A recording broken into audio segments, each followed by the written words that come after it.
Aujourd'hui, au Canada, les femmes en politique sont toujours minoritaires. On compte 31% de femmes élues à la Chambre des communes, tandis qu'au Québec, elles sont 42% à l'Assemblée nationale, 24% au poste de mairesse et 37% à celui de conseillère municipale. La présence moins nombreuse des femmes dans les différents organes de prise de décision a une influence directe sur les choix politiques et donc sur les orientations socio-économiques, l'aménagement du territoire, l'habitation, l'éducation ou encore la culture. Pour les femmes élues, concilier vie de famille et politique peut s'avérer difficile.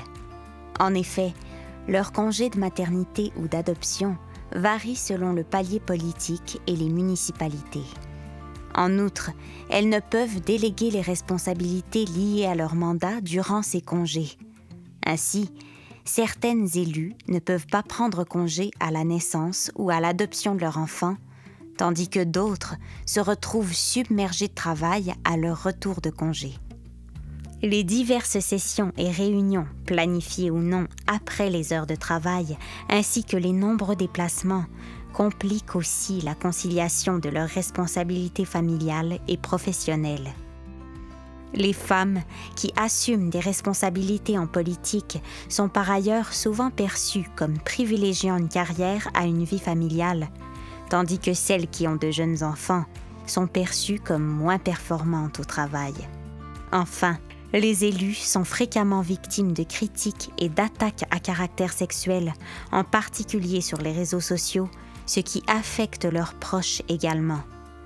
Pour aider les femmes à être plus présentes en politique, tout en leur permettant de s'épanouir dans leur vie de famille, il faut encourager les filles dès le jeune âge à devenir des meneuses et à lutter contre les stéréotypes. Permettre à toutes les élues de prendre un congé parental et de déléguer leurs tâches durant leur absence. Développer des espaces dans le milieu de travail pour accueillir au besoin les jeunes enfants des élus.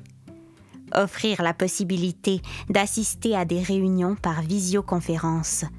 Et bien sûr, respecter les horaires des familles. Le partage équitable des responsabilités familiales, c'est possible.